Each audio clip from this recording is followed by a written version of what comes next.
Hello everyone, welcome to today's video. So you join me inside the Subaru BRZ again. So we're going to do something that's really simple, and I understand it's the same process on the Scion FRS and the Toyota GT86, and that's removing the gear knob. It's one of the easiest ones I've actually had to do on any of my cars, and it's actually a screw on.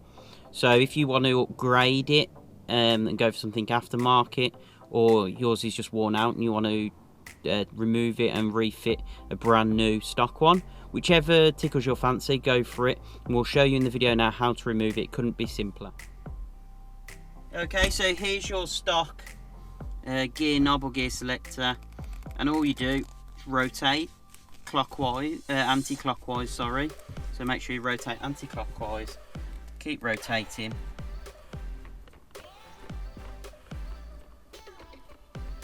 And you can see that's really super simple and easy to remove and replace. So you'll be able to get aftermarket ones that screw back on.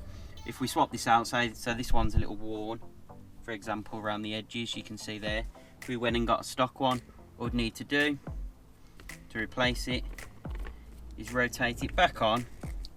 You want to make sure you keep rotating until it sort of locks in place and is facing the right direction. So you can see there, the reverse is in this top corner and 60 is down here. You want to make sure that's fully lined up and stiff, so I could probably get one more turn just out of that. It might be a little bit tight, that last turn, to get it straight, but it just means it's not going to be rotating in your hand while you're driving. You can see that's a super simple, that's even easier than the ones that you change on the Mini Cooper, and you'll be able to get your aftermarket one on super simple, or replace it with a brand new stock one. If you found today's video useful, please hit the like button down below and hit the subscribe button and tick that notification bell so you get notifications of any new videos we upload. Plenty of content coming for both the Subaru BRZ and the Mini R53 and F56. So thank you for watching, and we'll see you in the next video.